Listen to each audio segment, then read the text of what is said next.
휘브리스라는 단어를 들어보셨나요? 네, 휘브리스. 무슨 제품 이름 같기도 하고 제 이름을 약간 바꿔놓은 것 같기도 하고. 바벨탑 이야기가 나온단 말이에요. 바벨탑이 저렇게 생기지는 않았어요. 그냥 보통 많이 쓰는 사진 중에 하나예요. 바벨탑 많이 들어보셨죠? 이 바벨탑은 이제 창세기 11장에 나오는데 온 땅의 언어가 하나요 말이 하나였더라 이렇게 출발하는 걸로 봐서는 왜 이 땅의 언어가 흩어졌는가, 왜 이 땅의 언어가 이렇게 달라졌는가를 설명하기 위한 내용이라고 보면 됩니다. 그리고 결론은 언어를 혼잡케 하셨더라 이러고 끝나버린단 말이에요. 이제 언어가 달라진 이유, 사람들이 분열된 이유, 그 이후에는 이제 그 이후에는 바벨탑 사건이 있다. 자, 이 바벨탑의 이야기는 이제 한마디로 하면 또 교만에 관한 이야기라고 할 수 있어요. 바벨탑 사건의 주제는 교만이에요. 교만. 여러분 폴 틸리라는 신학자 혹시 들어보셨는지 모르겠어요. 폴 틸리는 하버드의 초빙 교수를 지낸 독일의 대표적인 신학자 중 한 명입니다. 지금 돌아가셨죠. 예전에 돌아가셨는데 굉장히 유명한 신학자 분이셨어요. 네, 독일을 대표하는 신학자 중에 한 분입니다. 그분의 조직신학에 관한 책을 이제 대학원에서 공부를 했었는데 굉장히 어려웠어요. 어려웠는데 그분의 조직신학 책 중에서 딱 하나 기억에 남는 단어가 있어요. 그 책에 나온 것 중에 그분이 그렇게 강조하시는 내용 중에 하나가 이거 휘브리스라는 거였어요. 휘브리스. 그는 인간의 어떤 성공과 실패가 이거에 달려 있다고. 인생의 성공과 실패는 이 한 단어에 달려 있다. 이렇게 얘기했어요. 휘브리스라는 거예요. 오만이라는 뜻이 오만, 교만. 이분이 뭐 만든 단어는 아니고요. 원래 있는 단어입니다. 작고한 소설가 이윤기 씨의 책 그리스 로마 신화에 이런 이야기가 나와요. 천하 무적의 영웅을 벨 칼은 영웅의 내부에 있다. 상승을 거듭 정점에 오른 영웅이 앓게 되는 고질병 휘브리스, 즉 오만이라는 이름의 병이다. 휘브리스가 찾아들면서 영웅은 하강의 주기로 진입한다. 무슨 얘기인지 아시겠어요? 네. 영웅을 벨 칼은 외부에 있지 않고 내부에 있다는 거예요. 그의 내부에 휘브리스라는 게 생겨나면 그는 이제 하강하기 시작한다는 거예요. 망하기 시작한다는 거예요. 또 다른 곳에 어떤 이런 글들이 있는데 제가 한번 읽어드릴게요. 그리스 신화에는 많은 영웅들이 등장합니다. 이들은 대부분 신들의 관심과 사랑을 받습니다. 딱 신은 아닌데 신과 인간 사이에 어떤 영웅, 헤라클레스 같은 거 있죠? 영웅이 있어요. 영웅은 자신의 잠재력을 실현하기 위해 모험을 떠나고 신들의 초자연적인 조력에 힘입어서 엄청난 모험을 완수합니다. 헤라클레스와 페르세우스 같은 진짜 영웅이 여기에 속하는데 이들은 신들이 좋아하는 영웅입니다. 그런데 그리스 신화에서 진정한 영웅이 될 만한 인물이 상승의 정점에서 추락하는 경우를 종종 볼 수 있습니다. 파에톤과 펠레로폰 같은 이들을 예로 들 수 있는데 이들은 신의 은총을 받다가 미움을 사게 되는 영웅입니다. 여기 그리스 로마 신화 보셨나요? 파에톤 나오죠. 파에톤과 벨레로폰은 보통 인물이 아니었어요.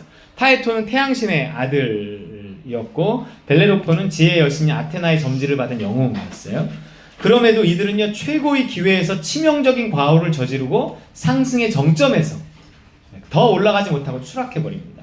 이들은 왜 어떻게 추락한 걸까요? 벨레로폰의 이야기에서 답을 찾을 수 있어요. 벨레로폰은 날개 달린 말을 타고 다니는 영웅이었어요. 아테나의 여신의 도움으로 하늘을 나는 말인 페가수스의 임자가 됩니다. 그는 이 비상한 말을 타고요 광폭한 괴물인 이 히메라를 우리 도윤이 히메라를 큰 어려움 없이 이렇게 처치했습니다.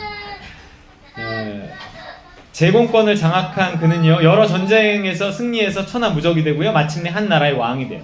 거듭되는 승리와 사람들의 환호에 펠레로폰은 자만해지죠. 이게 사람이 잘 나가면 반드시 자만해지게 돼 있어요. 인간을 넘어서 영웅으로서 지상에서 이룰 수 있는 최고의 성취를 다 이룬 그에게 남은 건 뭘까요? 인간의 세상에서는 최고가 됐어. 그러면 뭐에 도전해요? 신들의 영역에 도전을 합니다. 그래서 자기가 신들의 세상을 정복하겠노라고 하늘을 나는 말을 타고 있으니까 하늘로 올라가기 시작한 거죠. 이 바벨탑을 쌓아 올라가기 시작하는, 바벨탑이 하늘을 향해 있거든요. 내가 신과 같이 되리라 올라가는 거예요. 결국 그는 페가소스를 타고 신의 세계에 오르길 결심해요. 최고의 영웅이라는 자만을 넘어 신의 경지를 탐하는 과욕에 빠진 것입니다. 그는 천마를 타고 신의 세상을 향해 날아올랐어요. 제우스는 이 오만한 영웅을 가소롭다는 듯이 추락시키죠. 추락하는 것은 날개가 있다 그러잖아요. 날개가 없는 사람은 올라갈 생각도 안 해요. 보통 잘난 사람들이 추락하는 법입니다. 벨레로폰이 추락하기 시작한 지점은 상승의 정점이었어요. 이 그리스 로마 신화의 이야기는요, 결국 어떤 인간의 이야기를 이렇게 투영해서 만든 이야기들이죠. 우리들의 이야기예요. 신의 자리를 넘보는 것이 오만이라고 하는 것이고 휘브리스라고 하는 것입니다. 신의 자리, 신의 영역은 침입하는 것이 아니에요. 천벌을 받게 됩니다. 혹시 여러분 이 휘브리스가 우리 안에 있지는 않은가 한번 생각을 해봐야 돼요. 휘브리스, 신의 자리를 넘보는 거. 그럼 신의 자리를 넘보는 게 과연 뭘까? 네, 그걸 생각해봐야 돼요. 벨레로폰의 이야기는 천사의 타락의 이야기와 굉장히 유사해요. 에스겔에 보면요, 천사의 타락의 이야기가 나오거든요. 제가 좀 길어서 그냥 읽어드릴게요. 내가 예적 비유적으로 천사가 어떻게 타락했는가를 성경은 말하고 있어요. 비유적인 이야기로, 직접적으로는 없어요. 천사가 어떻게 타락했는가. 그러나 천사가 타락해서 사탄이 되잖아요. 막 귀신이 되고 그래요. 에스겔에 나오는 내가 옛적에 하나님의 동산 에덴에 있어서 각종 보석 곧 홍보석과 황보석과 금강석과 황옥과 홍만호와 창옥과 청보석과 남보석과 홍옥과 황금으로 단장하였으며 내가 지음을 받던 날에 너를 위하여 소고와 비파가 준비되었도다. 이 타락한 천사가 원래 하던 일은 하나님을 찬양하던, 소고와 비파가 준비되었다는 거 보니까 하나님을 찬양하던 일을 하던 천사와 그 무리였던 것 같아요. 하나님이 굉장히 귀하게 아끼시고 치장하셨어요. 너는 기름 부음을 받고 지키는 그룹이며, 천사를 말하거든요. 내가 너를 세우매 내가 하나님의 성산에 있어서 불타는 돌들 사이에 왕래하였도다. 내가 지음을 받던 날로부터 내 모든 길에 완전하더니, 굉장히 아름답고 하나님을 찬양하던 굉장히 어마어마한 천사와 그 그룹들이었어요. 그래서 마침내 내게서 불의가 드러났도다. 자기가 너무 높아지니까 마음이 교만해진 거예요. 내 무역이 많음으로 내 가운데 강포가 가득하여 내가 범죄하였도다. 너 지키는 그룹아, 그러므로 내가 너를 더럽게 여겨 하나님의 산에서 쫓아냈고 불타는 돌들 사이에서 멸하였도다. 내가 아름다움으로 마음이 교만하였으며 내가 영화로움으로 내 지혜를 더럽혔으며 내가 너를 땅에 던져 왕들 앞에 두어 그들의 구경거리가 되게 하였도다. 공식이 똑같아요. 이 그리스 로마 신화의 이야기나 이 천사의 타락의 이야기나 에덴 동산의 이야기나 바벨탑의 이야기나 이게 다 인간의 이야기고 인간을 향해서 하는 하나님의 메시지이기 때문에 똑같습니다. 잘 나간다, 교만해진다, 신의 영역에 도전한다, 망한다, 그런 거예요. 오늘 본문도 보세요. 딱 맞아 떨어지는 거예요. 바벨탑 사건의 첫 번째, 잘 나간다, 살만해져요. 그들이 아무 때나 바벨탑을 쌓을 생각을 한 게 아니에요. 뭔가 삶이 살만하고 편안하고 이러니까 바벨탑을 쌓기 시작한다는 거죠. 2절에 보면 읽어볼까요? 시작. 이에 그들이 동방으로 옮기다가 시나이 평지를 만나 거기. 우리 선교사님 추운 거 아니에요? 춥죠? 네, 이거를 그쪽으로 이렇게 좀 왔다 갔다. 네, 해주세요. 네, 아마 지금 잠도 제대로 다 못 자고 그랬을 거예요. 네. 혼자 잤겠어요. 맞죠? 네. 이에 그들이 동방으로 옮기다가 시나이 평지를 만나 이랬어요. 바벨탑은 평지에서 만든 거예요. 평지에서. 여러분 산지에서 막 힘들고 어렵고 이럴 때 바벨탑을 쌓을 생각을 하지 않는다는 거예요. 평지를 만나 살만하니까 사람이 교만해지는 거죠. 평지를 만나니까 교만해져요. 그래서 어떻게 돼요? 4절에 시작. 또 말하되 자 성읍과 탑을 건설하여 그 탑 꼭대기를 하늘에 닿게 하여 우리 이름을 내고 온 지면에 흩어짐을 면하자 하였다. 하늘에 닿게 하자. 신의 영역에 도전하는 거예요. 그럼 어떻게 되겠어요? 세 번째, 망하죠. 8절에 시작. 여호와께서 거기서 그들을 온 지면에 흩으셨으므로 그들이 그 도시를 건설하기를 그쳤더라. 세계적인 역사학자 아놀드 토인비의 대작이었어요. 아놀드 토인비. 보시나요? 도전과 응전. 아놀드 토인비의 대작 역사의 연구에서요, 세계 21개 문명의 흥망성쇠의 공식이 나와요. 세계 21개 문명이 생겼다가 망하는데 하나 같은 공식이 있다는 거예요. 이 역사학자가 찾아낸. 이렇게 나와요. 코로스, 휘브리스, 아테 이러는데 이게 뭐냐면 코로스 만족, 휘브리스 교만, 아테 멸망 이렇게 간다는 거예요. 네, 성경에 나온 거하고 똑같고 그리스 로마 신화에 나온 거하고 똑같아요. 잘 나간다와 망한다 사이에 연결고리가 뭐예요? 교만. 그러면 우리가 이 휘브리스에 사로잡히지 않았나 생각해 봐야 돼요. 글쎄요, 뭐 신의 영역에 내가 도전한다고요? 신의 영역이라는 게 뭐예요? 뭐 내가 뭐 불벼락을 막 칠 수 있는 것도 아니고, 내가 뭐 하늘을 나는 말을 타고 있는 것도 아니고, 내가 뭘 창조해낼 수 있는 것도 아닌데, 내가 신의 영역에 도전한다는 게 도대체 뭔가요? 뭐예요? 여러분, 인간이 넘지 말아야 할 신의 영역, 교만해지면 도전하게 되는, 교만해지게 되면 건드리게 되는 신의 영역이 뭐라는 걸까요? 네. 신의 영역이 뭔지를 보여주는 사건이 하나가 있어요. 그게 뭐예요? 아주 중요한 일이잖아요. 선악과와 생명나무. 중요한 건 항상 앞에 있잖아요. 읽다가 말 사람들을 위해서. 그래서 없어요. 선악과와 생명나무예요. 생명나무는 인간이 누릴 수 있고 누려야 하는 생명의 근원 되시는 하나님의 사랑, 하나님을 상징해요. 우리가 인간은 하나님의 사랑 없이는 못 살아요.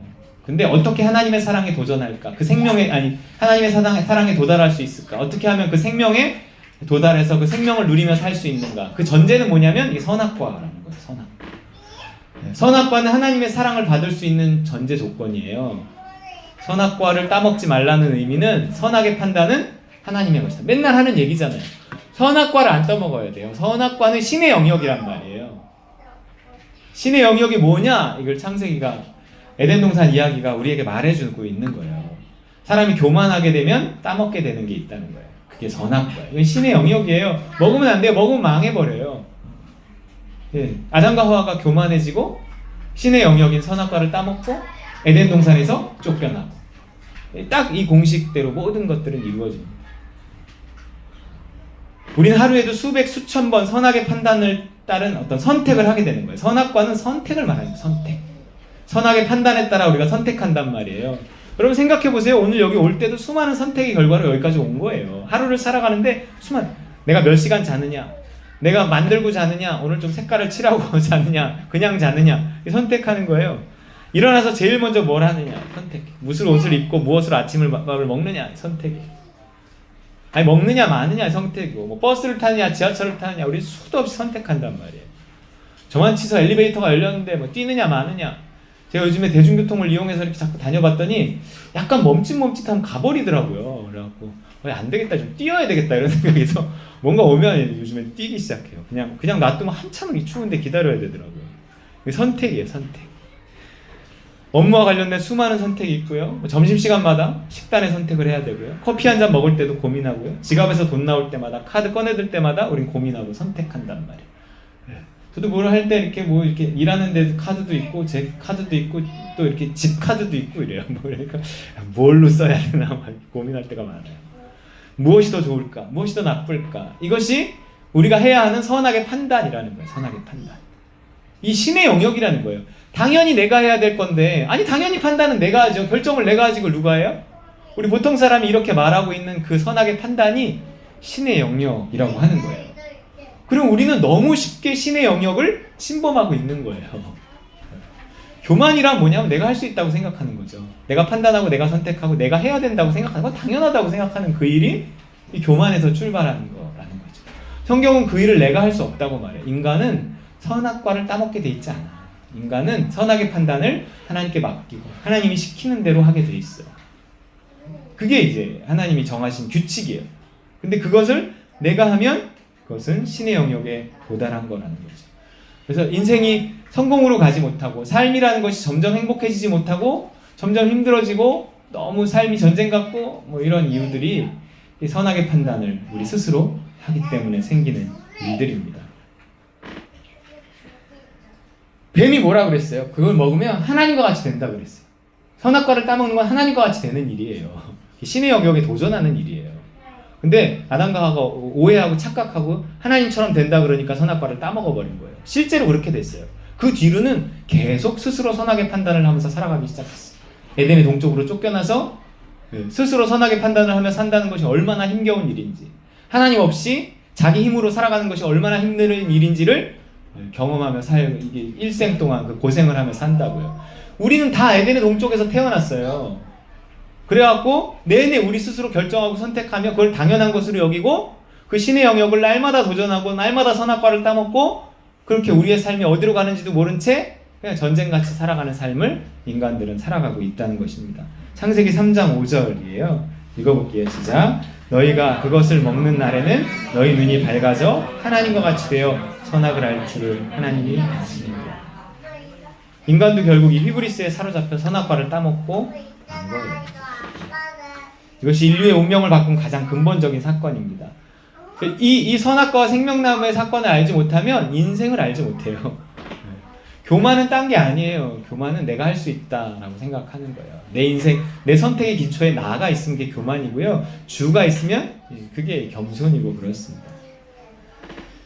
인생의 성공과 실패의 키가 창세기 3장의 선악과 사건에 감추어져 있어요. 선악과는 성경 그대로 선악을 알게 하는 나무. 먹지 말라 그랬어요. 스스로 선악의 판단을 하지 말라는 거예요. 그러면 내가 판단하지 않으면 누가 판단해줘? 누가 판단해? 남편이 판단해주나? 아내가 판단해주나? 자식이 판단해주나?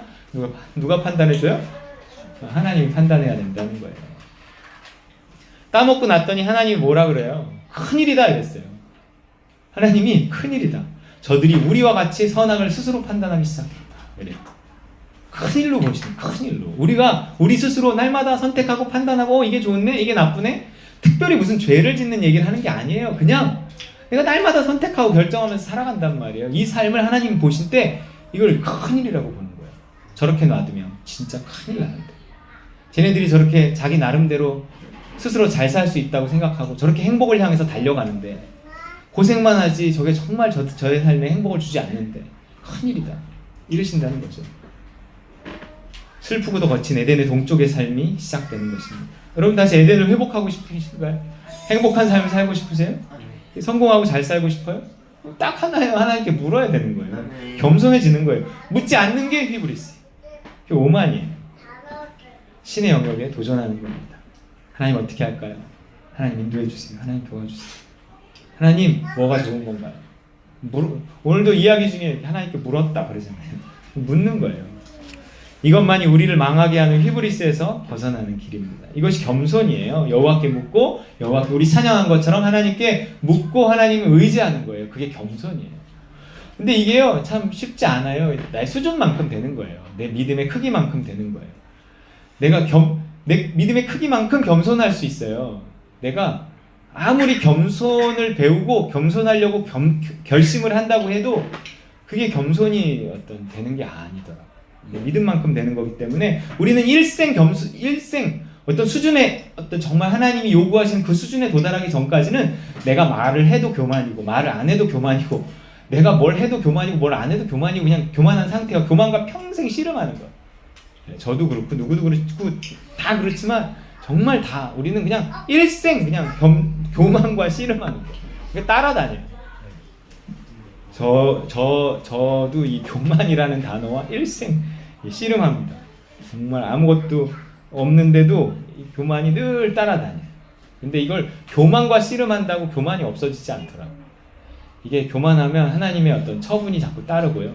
그걸 보면서 또 낮아지고요.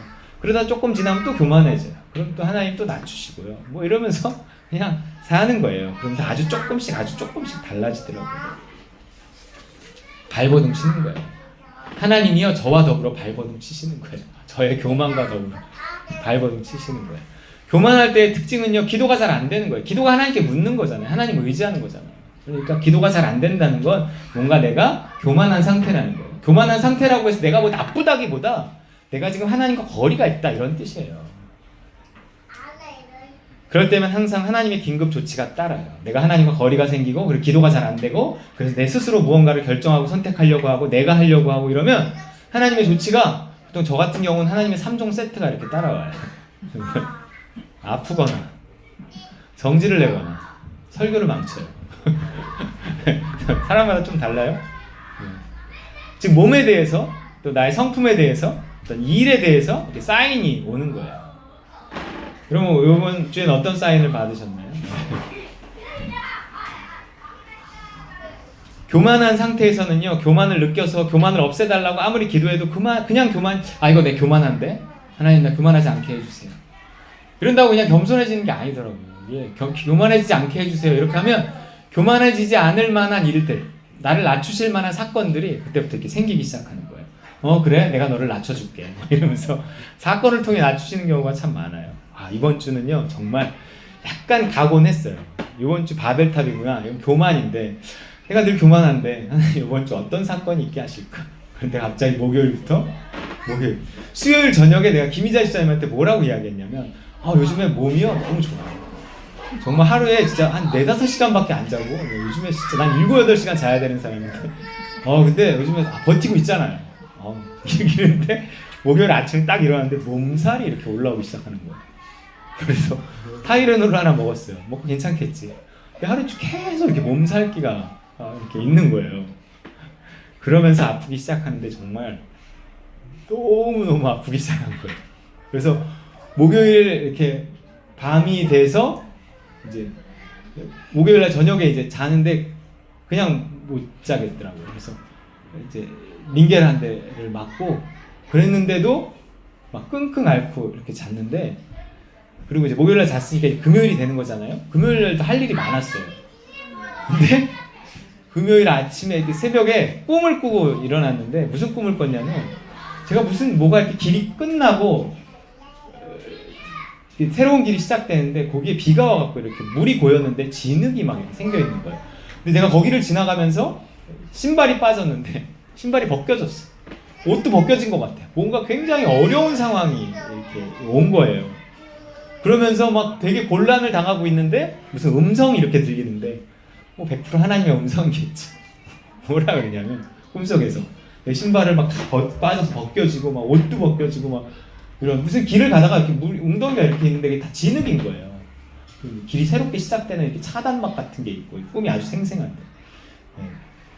그러면서 무슨 음성이 들리냐면, 가던 길을 계속 가라. 그래서 제가 그리고 아침에 일어났는데 몸이 너무 힘든데 금요일날 일정이 있었어요. 자다가 또 일어나서 또 할 일하고 다시 들어와서 다시 또 자다가 또 나가서 또 어린이집 가서 수업하고 또 들어와서 또 자다가 또 저녁에 집밥 모임하고 또 막 이렇게, 내가 그 말씀이 아니었으면 진짜 내가 못한다고 못 간다고 그럴 판인데, 가던 길을 계속 가라 그랬으니까 너무 그런 거예요. 그리고 금요일날 잤잖아요. 이제 끝났으니까 이제 토요일이 되면 괜찮겠지. 그리고 자고 일어났는데 안 괜찮은 거예요. 몸이 너무 힘든 거예요. 근데 토요일은 더 바쁘고, 어제는 더 일이 많은 날이었어요. 마지막 수업이 있었던 날이거든요. 시험이 있었어요. 이렇게 코딩 배우는 데서. 근데 아침에 일어났는데 안 괜찮은 거예요. 근데 일어나기 직전에 또 꿈을 꿨어요. 제가 낯선 곳에 갔는데 길을 잃었는데, 길을 찾기 위해 절벽을 기어오르는데 절벽 중간에서 올라가지도 못하고 내려가지도 못하고, 그리고 매달려 있는, 쩔쩔 매는 거예요. 그러니까 억지로 해가 꼭대기에 있는 나무를 붙잡고 이제 꼭대기까지 다 올라간 거였어요. 토요일이 됐어요. 나갔어요. 근데 그날 갑자기 장염이 온 거예요. 몸살은 조금 잦아들었는데 어제 설사가 나기 시작하는데, 정말 도착한 지하철역 환승하는 2번 환승하는 역, 맨 마지막에 도착한 판교역, 그 다음에 가서 다시 오는 길, 정말 화장실을 10번은 간 것 같아요. 각 지하철역의 화장실의 특징이 이제 한 번 거의 갈 일이 없었던 지하철 화장실역을, 이 화장실은 이렇게 생겼구나, 저 화장실. 정말 온몸에 진액이 다 빠져나가더라고요. 그냥 중간에 오고 싶었어. 왜 못 왔는지 알아요? 꿈 때문에. 결국 그 전날의 꿈도 그 전전날의 꿈도 있을 때, 바로 전날의 꿈이 뭐냐면 결국은 올라가더라고요. 그래, 결국은 내가 올라가는구나. 그러고 내가 끝까지 저녁 때까지 악착같이 버티고 있다가 왔는데, 계속 생각이 드는 것은 뭐냐면, 하나님 나를 낮추시는구나 이런 생각이 들었어요. 아프면 사람이 낮아져요. 겸손해져요. 그냥은 잘 안 낮아지는 거예요. 하나님 나를 겸손하게 해주십시오. 이러면 하나님 낮추시는 일들이 있어요. 그렇게 해서라도 낮아지는 게 내가 살 길이지, 그렇지 않으면 더 큰 일로 나한테 낮아짐이 찾아올 수 있기 때문에 그렇습니다. 그리고 어제 시험 제대로 봤겠어요? 몸도 안 좋았지만 너무 어려웠어요. 지난번 무슨 시험 하나 붙었다고 약간 또 교만해졌나 봐요. 이거 공부 안 해도 여기 또 2급, 거기 1급을 붙었는데 2급 시험이었는데, 여기 2급인데도 1급보다 훨씬 어려운 거예요. 거의 80% 떨어진 것 같은데, 느낌이 너무 몸도 컨디션도 안 좋은데 너무 시험이 어려워갖고, 그래서 하나님이 예를 들어 아프거나 성질을 내거나 설교를 망치는데 설교를 망친다기보다 그 하는 일에 문제가 생기는 거니까 시험을 망친 것 같아 보니까. 다행히 성질은 내가 아프거나 이렇게 짜증내고 이러는데 정말 다행히 특별히 성질은 안 됐던 것 같아요. 이 아픈 기간에. 오늘 아침까지 내가 아슬아슬했는데 이것마저 무너지면 안 되지 않는가 막 이러고 내가 겨우겨우 이렇게 나왔습니다. 나왔는데 지금은 많이 괜찮아요. 지금 여러분 이 은혜를 받아서 하여튼 여러분 몸으로 이렇게 또 성품으로 일로 오는 사인을 받고 계시지 않나요? 그런 일들이 다 하나님 우리를 낮추시고 우리를 살리려고 하시는 거예요. 야, 너 교만하면 큰일 난다. 차에 기름 떨어지면 서지만요, 비행기에 기름 떨어지면 추락하는 거예요. 아까 날개가 달리니까 추락하잖아요. 하나님의 사인을 사인으로 받고요, 마음을 낮추고 몸을 낮추고 기도하는 길만이 살 길인 줄 믿으시기 바랍니다. 내가 할 수 있는 게 없어요. 내가 알 수 있는 것도 없어요. 하나님 도와주세요. 하나님 인도해 주세요. 다 기도해야 돼요. 그게 겸손입니다. 이처럼 교만은요, 어떤 말이나 행동이 아니라 내 삶의 기초예요. 나를 움직이는 것, 내 선택의 기초가 나면 그걸 히브리스라고 하는 거예요. 아무리 열심히 살아도 모래 위에 지은 집이 되어서 언젠가 크게 무너지고 마는 거예요. 반석 위에 세운 집은 누구네 집일까요? 주 뜻대로 세운 집이고요. 예수가 그리스도인 사람의 집입니다. 내 인생의 기초가 누구인가? 여러분, 하루를 기도로 시작하지 않는 자? 유죄. 운전대 잡고 기도하지 않는 자? 유죄. 공부하기 전에 기도하지 않는 자? 유죄. 여기 3명 기도. 애들 학원 보내기 전에 묻지 않고 결정하는 자? 유죄. 태권도 보낼 건가 안 보낼 건가? 물어야 돼요. 안 물어보면 유죄, 휘불이습니다. 하지만 여러분들은 이 말씀의 주인공들이 되시기 바랍니다. 우리 끝으로 한번 읽어볼게요. 시작. 겸손과 여호와를 경외함의 보상은 재물과 영광과 생명이다. 아멘. 할렐루야. 이거 아멘 해야지. 아멘. 여러분, 겸손하고 하나님을 경외하면 그 보상이 재물과 영광과 생명입니다. 우리 선교사님 이제 또 발등에 불이 떨어져 이제 처자식이 이제 그러나 하나님이 하시는 일이에요. 믿음을 따라서 믿음만큼 믿음대로 가면 하나님께서 겸손히 여호와를 경외하는 보상 허락하셔서 귀한 사명 잘 감당하게 하실 줄 믿습니다. 기도해 주시기 바랍니다.